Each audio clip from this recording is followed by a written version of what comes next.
네, 이번에 국민의힘 정책위 의장으로 일하게 된 김정재입니다.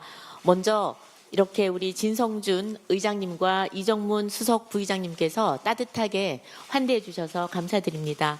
오늘 안 그래도 백드랍과 좀 색깔을 맞춰서 옷을 한번 입고 와봤습니다. 조금 전에 말씀하신 민생 입법을 서로 협의해서 국민을 위해서 좋은 결과물을 만들어내는 그런 물꼬를 트는 자리가 되기를 희망합니다. 제가 언론을 한번 확인을 해보니까 우리 진성준 의장님께서는 그 의장 취임을 작년 4월에 하셨습니다. 그 1년 동안 안정적으로 그 정책위를 이끌어 오셨는데 많은 성과를 내신 것으로 알고 있습니다. 그 진심으로 경의를 표하고요. 지금 국회에 그 정책 양축을 책임지는 입장에서는 저는 신임이니까 많은 조언 부탁드리겠습니다. 그리고 제가 임명된 다음에 첫 번째 그 여야가 정책 협력 사례가 어떤 것이 있나 확인을 해봤습니다. 전 김상훈 정책위 의장님과 진성조 의장님께서는 24년 그 총선 당시에 그 공통 공약을 서로 출연해서 신속하게 입법을 했습니다. 그 결과로 AI 기본법이나 예금자 보호법, 대부 입법 등 100여 건이 넘는 민생 법안을 통과시켰습니다. 상당히 유의미한 결과를 만들어내셨고 그 결과들이 이번에도 계속 이어질 수 있기를 희망합니다. 특히 지난 6월 10일에 진 의장님께서는 대선에서 양당의 공통으로 낸 공약을 우선 입법 추진하자고 하셨고 또 민생 공통 공약 추진 협의회 재가동을 제안을 하셨습니다. 민생 앞에는 여야가 따로 없다는 것으로 응답하겠습니다. 다만 다 아시다시피 현실적으로 그 이견이나 또는 논란이 존재하고 있는 법들이 있습니다. 아시다시피 노란봉투법이라든지 양곡관리법 등 농업사법 그리고 방송 3법이나 화물자동차 운수사업 등등 많이 있습니다. 이런 법들이 그 일방적으로 통과되는 것이 아니라 여야가 머리를 맞대고 좀 시간이 걸리더라도 합리적 대안을 찾아가는 방법을 택했으면 좋겠습니다. 진성준 의장님께서 귀 기울여 주시고 함께 동행해 주실 것을 희망합니다. 그리고 이 자리를 빌어서 당부 말씀을 좀 드리려고 합니다. 지금 민주당은 집권 여당이면서도 국회에서는 거대 여당입니다. 그래서 의석수를 내세운 그 일방적인 그 입법 강행 이것을 야당인 저희도 우려하고 있고 국민들도 시간이 지나면 아마 많이 불편해하실 것입니다. 그래서 저는 그 야당과 함께 서로 의견을 조율하고 또 논의하는 그런 정치적 배려를 좀 해주셨으면 하는 당부를 말씀을 드리고요.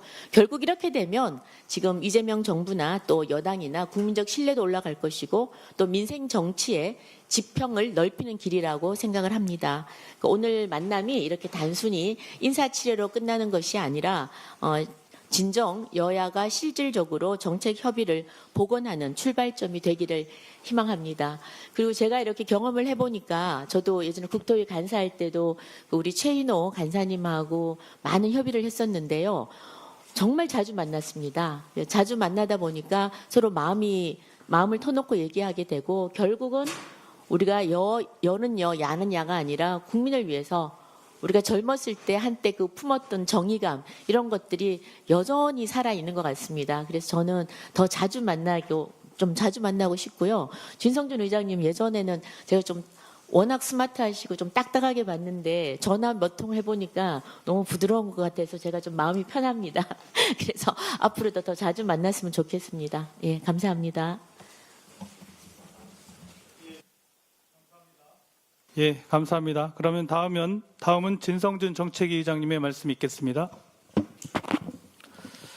네, 우리 국민의힘의 김정재 정책위원회 의장님 취임을 진심으로 축하드리고 또 이렇게 찾아주셔서 감사드립니다.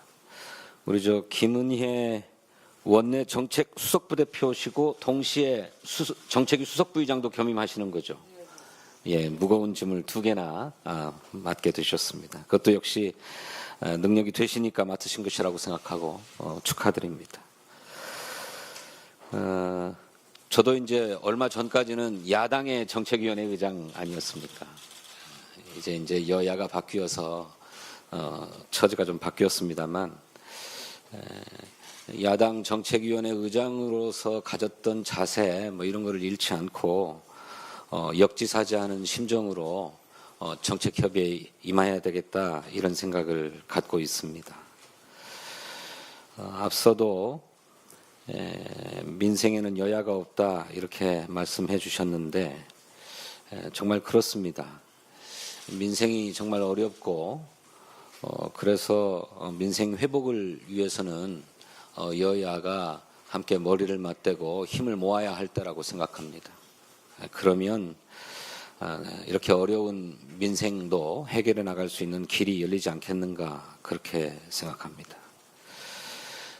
제가 드리고 싶은 말씀을 우리 김정재 의장님께서 다 해주셔서 중언부언하기 필요까지는 없다고 생각합니다만 지난 총선 직후에 여야 정책위 의장이 양당이 공약을 한 것 가운데 공통된 것은 우선적으로 추진하자 이렇게 합의해서 여야 민생 공통공약 추진협의회를 가동하기로 하고 과정에서 협의를 진행하면서 상당한 입법적 성과를 거둔 바가 있습니다.